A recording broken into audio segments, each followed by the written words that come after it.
But generally what age you think hearing issues start ಆಗುತ್ತೆ ಇವತ್ತಿಗೆ as on 2025? See, because of the noise exposure and everything, younger and younger people are coming with hearing noise exposure problems. ಅಂದರೆ ಇದು ಏರ್ಪಾಡ್ಸ್ದ ಹೆಡ್ಫೋನ್ಸ್ದ? Exactly ಹೇಳೋಕ್ಕಾಗಲ್ಲ. Traffic stress is there, traffic is there, everything contributes to the wellness of a person. No? How It is is stress not a isolated thing. How is stress related to hearing loss? Yeah, so sometimes, due to stress, like you said, gui anta shabda barodu adella, no, you can start having, slowly.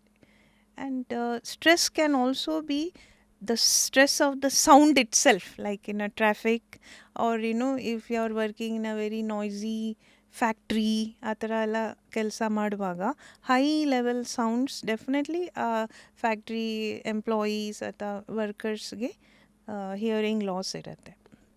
Oh yeah?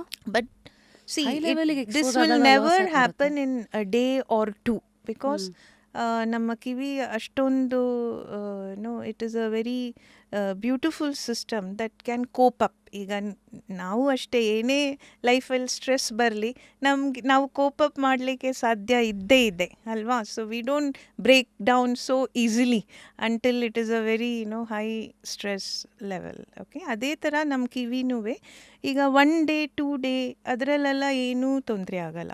But long exposure to very loud sounds, so it will definitely start having a effect on hearing, especially the high frequencies. So ಈಗ ಜನಸಾಮಾನ್ಯರು, is there a cut off? Let's say I will start with the first category, music listening. ಇವತ್ತೆಲ್ಲ AirPods ಎಲ್ಲ ಬಂದಮೇಲೆ is it true? ತುಂಬ ಜನ ಹೇಳ್ತಾರೆ 1 hour 2 hour ಮೇಲೆ ಕೇಳಬಾರ್ದು ಏರ್ಪಾಡ್ಸ್ ಯೂಸ್ ಮಾಡಿದ್ರೆ it will start hurting your ears ಅಂತ. Firstly is it true? And secondly, is there a cut off time? ಎಷ್ಟೊತ್ತು ಕೇಳಿಸ್ಕೋಬೇಕು? Not just AirPods, it could even be the exposure towards headphones. Yeah, ಒಂದು simple rule, ನೀವು ಏರ್ಪಾಡ್ ಹಾಕಿದಾಗ ಆ sound ಇನ್ನೊಬ್ರಿಗೆ ಕೇಳಿಸ್ಬಾರ್ದು ನಿಮ್ಮ ಕಿವಿಯಿಂದ. ಅರ್ಥ ಆಯ್ತಾ? So shouldn't leak. ಸೊ ಆ ಸೌಂಡ್ ಇನ್ನೊಬ್ರಿಗೂ ಕೇಳ್ತಾ ಇದೆ, ಯಾಕೆ ಏನು ಕೇಳಿಸ್ಕೊತಾ ಇದೆಯಾ ಆ ಥರ ಎಲ್ಲ ಇನ್ನೊಬ್ರು ಪ್ರಶ್ನೆ ಮಾಡಿದರೆ definitely the level at which you are keeping is really high. So you must reduce the sound. And earlier also I told that mid-level sound is most preferable and will be more clear also for you. Okay. And see, we adapt in both ways, we adapt to silence also, we adapt to louder sounds also. So ಇವತ್ತೆಷ್ಟು ಇಡ್ತೀರಾ ಅದು ನಾಳೆಗೆ ಸಾಕಾಗಲ್ಲ. you need higher like that. So better to avoid keeping higher at the first stage itself. Yeah, got it. So higher frequencies ಅಂತ ಹೇಳಿದ್ರಲ್ಲ, ಯಾಕೆ ಅದು? First of all higher frequency ಅಂದರೆ ಏನು? With music can you give an example? ಈಗ ಒಂದು song ಅದರಲ್ಲೇನು high pitch ಜಾಸ್ತಿ ಇರತ್ತಾ, ಬೀಟ್ಸ್ ಜಾಸ್ತಿ ಇರಬೇಕಾ? What is considered as high frequency? I'll tell you.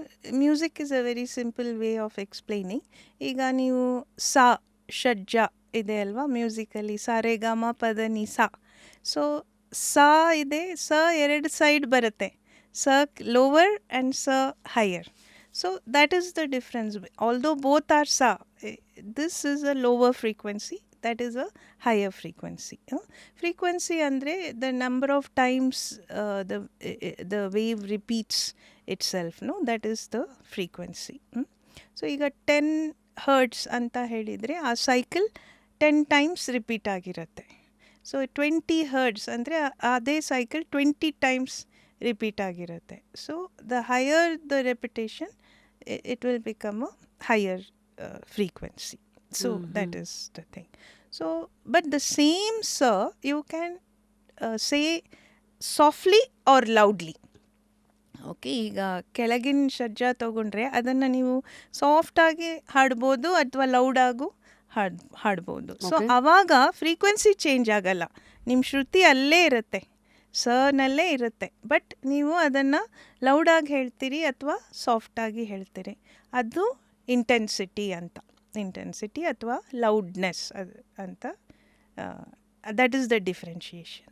Okay. Hmm. Other than that, there is a third one that is called timbre. These are the properties of the sound. Timbre ಅಂದರೆ ಈಗ ನೀವೇ ರಶ್ಮಿ ಅಂತ ನಿಮ್ಮ ಧ್ವನಿ ಕೇಳಿದ ತಕ್ಷಣ ಎಲ್ಲರೂ ಹೇಳಕ್ಕೆ ಸಾಧ್ಯ.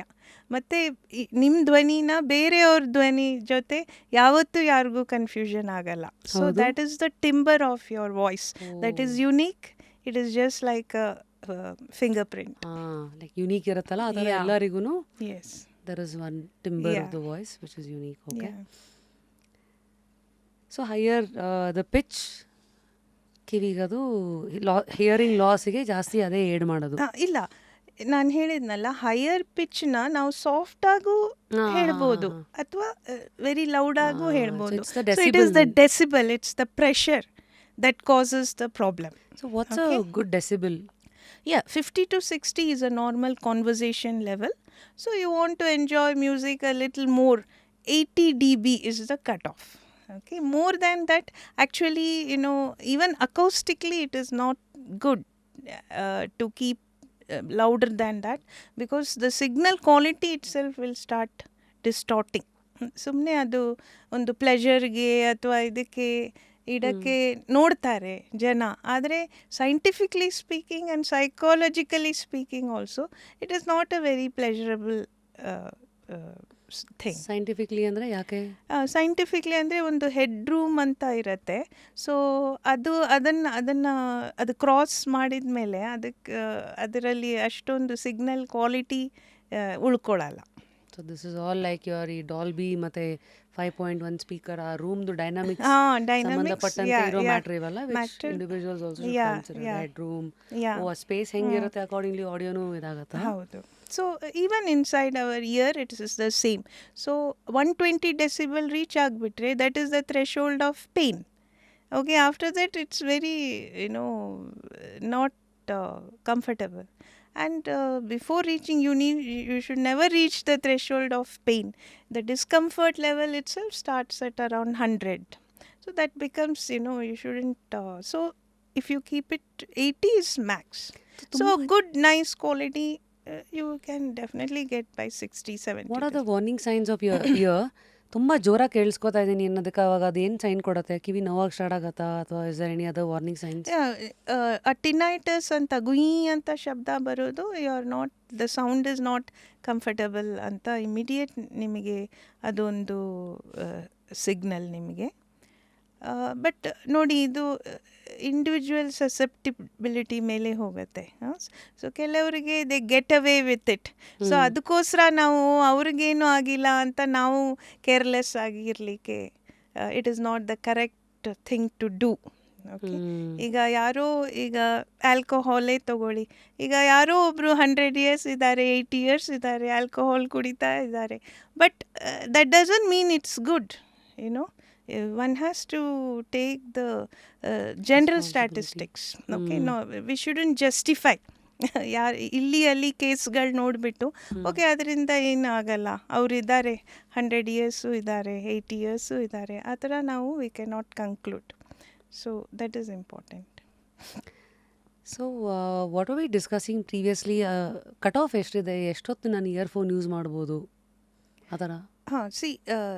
ಲೌಡ್ ಲೆವೆಲ್ಸಲ್ಲಿ 8 hours per day ಅದು ಎಸ್ಟಾಬ್ಲಿಷ್ ಸ್ಟ್ಯಾಂಡರ್ಡ್ಸ್. ಅದು ಅಬೌವ್ 80-90 ಡೆಸಿಬಲ್ಸ್ ನೀವು 8 hours per day ಯೂಸ್ ಮಾಡಿದರೆ definitely in matter of 6 months 1 year ನಿಮಗೆ ಹಿಯರಿಂಗ್ ಲಾಸ್ ಬಂದೇ ಬರುತ್ತೆ.